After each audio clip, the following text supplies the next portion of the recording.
राम राम राम राम राम राम राम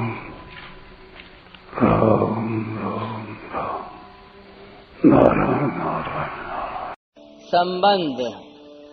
इसी अध्याय के 16वें श्लोक में भगवान ने कर्मों का तत्व बताने की प्रतिज्ञा की थी। उसका विस्तार से वर्णन करके अब 32वें श्लोक में भगवान उसका उपसंहार करते हैं। एवं बहुविधा यज्ञा वितता ब्राह्मणो मुखे कर्मजान् विद्धि तान् सर्वा नेवं ज्ञात्वा विमोक्ष्यसे। इस प्रकार और भी बहुत तरह के यज्ञ वेद की वाणी में विस्तार से कहे गए हैं। उन सब यज्ञों को तू कर्मजन्य जान। इस प्रकार जानकर यज्ञ करने से तू कर्म बंधन से मुक्त हो जाएगा। व्याख्या। एवं बहुविधा यज्ञा वितता ब्राह्मणों मुखे। 24वें से 30वें श्लोक तक जिन 12 यज्ञों का वर्णन किया गया है, उनके सिवाय और भी अनेक प्रकार के यज्ञों का वेद की वाणी में विस्तार से वर्णन किया गया है। कारण कि साधकों की प्रकृति के अनुसार उनकी निष्ठाएं भी अलग अलग होती हैं और तदनुसार उनके साधन भी अलग अलग होते हैं। वेदों में सकाम अनुष्ठानों का भी विस्तार से वर्णन किया गया है, परंतु उन सब से नाशवान फल की ही प्राप्ति होती है, अविनाशी की नहीं। इसलिए वेदों में वर्णित सकाम अनुष्ठान करने वाले मनुष्य स्वर्गलोक को जाते हैं और पुण्य क्षीण होने पर पुनः मृत्युलोक में आ जाते हैं।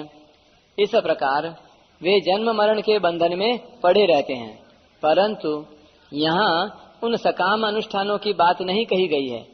यहाँ निष्काम कर्म रूप उन यज्ञों की बात कही गई है जिनके अनुष्ठान से परमात्मा की प्राप्ति होती है। यान्ति ब्रह्म सनातनम। वेदों में केवल स्वर्ग प्राप्ति के साधन रूप सकाम अनुष्ठानों का ही वर्णन हो ऐसी बात नहीं है। उनमें परमात्मा प्राप्ति के साधन रूप श्रवण, मनन, निधिध्यासन, प्राणायाम, समाधि आदि अनुष्ठानों का भी वर्णन हुआ है। उपर्युक्त पदों में उन्हीं का लक्ष्य है।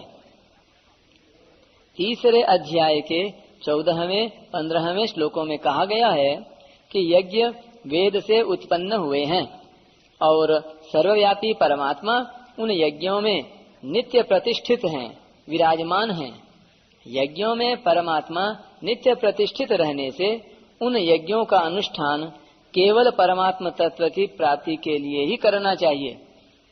कर्मजान विद्धि तान सर्वान। 24वें से 30वें श्लोक तक जिन 12 यज्ञों का वर्णन हुआ है तथा उसी प्रकार वेदों में जिन यज्ञों का वर्णन हुआ है, उन सब यज्ञों के लिए यहाँ तान सर्वान पद आए हैं। कर्मजान विद्धि पदों का तात्पर्य है कि वे सब के सब यज्ञ कर्मजन्य हैं, अर्थात कर्मों से होने वाले हैं। शरीर से जो क्रियाएं होती हैं, वाणी से जो कथन होता है और मन से जो संकल्प होते हैं, वे सभी कर्म कहलाते हैं। शरीर वांग मनोभीर्यत कर्म प्रारभते नरः। अर्जुन अपना कल्याण तो चाहते हैं, पर युद्ध रूप कर्तव्य कर्म को पाप मानकर उसका त्याग करना चाहते हैं। इसलिए कर्मजान विद्धि पदों से भगवान अर्जुन के प्रति ऐसा भाव प्रकट कर रहे हैं कि युद्ध रूप कर्तव्य कर्म का त्याग करके अपने कल्याण के लिए तू जो साधन करेगा वह भी तो कर्म ही होगा। वास्तव में कल्याण कर्म से नहीं होता, प्रत्युत कर्मों से सर्वथा संबंध विच्छेद होने से होता है। इसलिए यदि तू युद्ध रूप कर्तव्य कर्म को भी निर्लिप्त रहकर करेगा तो उससे भी तेरा कल्याण हो जाएगा, क्योंकि मनुष्य को कर्म नहीं बांधते, प्रत्युत कर्म की और उसके फल की आसक्ति ही बांधती है। युद्ध तो तेरा सहज कर्म स्वधर्म है, इसलिए उसे करना तेरे लिए सुगम भी है। एवं ज्ञात्वा विमोक्ष्यसे। भगवान ने इसी अध्याय के 14वें श्लोक में बताया कि कर्म फल में मेरी स्पृहा नहीं है, इसलिए मुझे कर्म नहीं बांधते। इस प्रकार जो मुझे जान लेता है वह भी कर्मों से नहीं बंधता। तात्पर्य यह है कि जिसने कर्म करते हुए भी उनसे निर्लिप्त रहने की विद्या को सीख कर, यानी कर्म फल में स्पृहा न रखना, इसको सीख कर उसका अनुभव कर लिया है, वह कर्म बंधन से मुक्त हो जाता है। फिर 15वें श्लोक में भगवान ने इसी बात को एवं ज्ञात्वा पदों से कहा। वहां भी यही भाव है कि मुमुक्षु पुरुष भी इसी प्रकार जानकर कर्म करते आए हैं।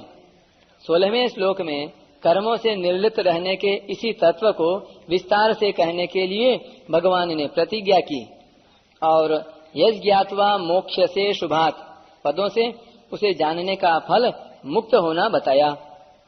अब इस श्लोक में एवं ज्ञात्वा विमोक्ष से पदों से ही उस विषय का उपसंहार करते हैं। तात्पर्य यह है कि फल की इच्छा का त्याग करके केवल लोक हितार्थ कर्म करने से मनुष्य कर्म बंधन से मुक्त हो जाता है। संसार में असंख्य क्रियाएं होती रहती हैं, परंतु जिन क्रियाओं से मनुष्य अपना संबंध जोड़ता है उन्हीं से वह बंधता है। संसार में कहीं भी कोई क्रिया घटना हो, जब मनुष्य उससे अपना संबंध जोड़ लेता है, उसमें राजी या नाराज होता है, तब वह उस क्रिया से बंध जाता है। जब शरीर या संसार में होने वाली किसी भी क्रिया से मनुष्य का संबंध नहीं रहता, तब वह कर्म बंधन से मुक्त हो जाता है।